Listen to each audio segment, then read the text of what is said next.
হাত পা ভাঙা রোগীদের জন্য যারা মালয়েশিয়াতে থাকেন তাদের জন্য খুবই গুরুত্বপূর্ণ। এ ধরনের ঘটনা যেন কারোর সাথে না ঘটে। আল্লাহ আমাদের সবাইকে হেফাজত করুক। হসপিটালে কত চাইছে ভাই?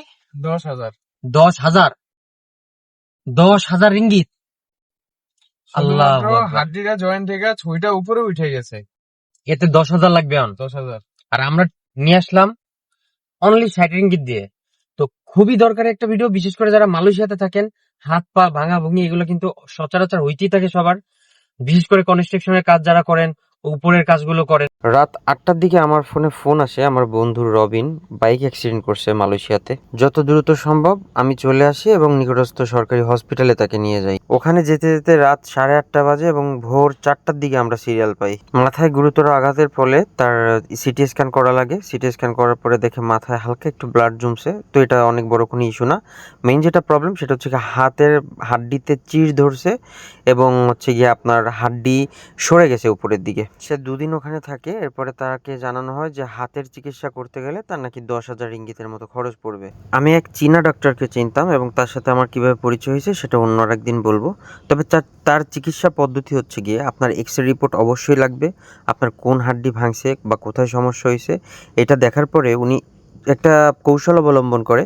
উনি ওটা ধরে এমনভাবে একটা টান দেয় বা এমনভাবে একটা চাপ দেয়, কট করে একটা আওয়াজ হয় এবং হাড্ডিটা জায়গায় মানে প্রতিস্থাপন হয়। আর এরপরে উনি 9টার মতো বড়ি দেয়, যেটা আপনার 3 দিন পর পর ওনার কাছে আসতে হবে। এবং আমি যে বললাম আগে একবার আসছিলাম, তো আগে আমি যে ছেলেটাকে নিয়ে আসছিলাম ওর হাত একেবারে ভেঙে গেছিল আর কি। কিন্তু অলৌকিক ব্যাপার হচ্ছে গিয়ে ডাক্তার যেখানে বলছিল 3 মাসের মতো লাগবে, আর এখানে আসার পরে ও 28 দিনের মধ্যে ইনশাল্লাহ সুস্থ হয়ে যায়। এরপরে ও লরির গ্যারেজে কাজ করে। আর আপনারা সবাই জানেন যে লরির গ্যারেজে কাজ কতটা মানে হার্ডওয়ার্কিং করতে হয়। আমার কাছে মনে হলো যে যাদের ভিসা নাই তাদের তো মনে করেন যে মালয়েশিয়াতে একটা অভিশাপ। মানে আপনি কোথাও যদি যান চিকিৎসা করতে আপনি পারবেন না, কিন্তু যাদের একটু ভাগ্য ভালো তারা হয়তো ভিসা থাকলে ইন্স্যুরেন্স ক্লেম করা যায়।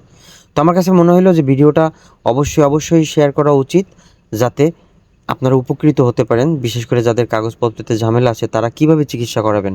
অনেকে তো চিকিৎসার অভাবে দেশেই চলে যান মানে একেবারে জন্যে। তো আপনারা যদি মনে হয় যে ব্যাপারটা ইনফরমেটিভ এবং দরকারি, আপনারা কিন্তু এই কাজটা করতে পারেন যে আপনারা সবার সাথে শেয়ার করতে পারেন এবং আপনারা কিন্তু ইনশাল্লাহ সবও পাবেন অনেক। কারণ এটা কতটা উপকারী আপনারা জানেন। কারণ কোথায় 5,000, 6,000, 7,000, 8,000, 10,000 টাকা লাগে, তো সেই জায়গায় আল্লাহ চাইলে হয়তো অনলি 60 রিঙ্গিতে আপনি সুস্থ হয়ে যাইতে পারেন। আপনারা দেখতেই পাচ্ছেন প্রচুর মানুষ হয় এখানে, বুড়ো বুড়ি মানে বাচ্চা থেকে শুরু করে সবাই, যে দেখতেই পাচ্ছেন বাচ্চারাও আসছে অনেক। তো এই ব্যাপারে যদি কারো কোনো হেল্প লাগে, যেমন ঠিকানা অথবা যদি কোনো কিছু বুঝতে এখনও অসুবিধা হয় বা না বুঝে থাকেন, কোনো প্রশ্ন থাকে, আমাকে জিজ্ঞাসা করতে পারেন। আমি সব প্রশ্নের উত্তর দেবো ইনশাল্লাহ, কোনো সমস্যা নেই। আমার এই বন্ধু দেশেই চলে যাওয়ার উদ্যোগ নিয়েছিল, তো আল্লাহ তাকে রক্ষা করছে।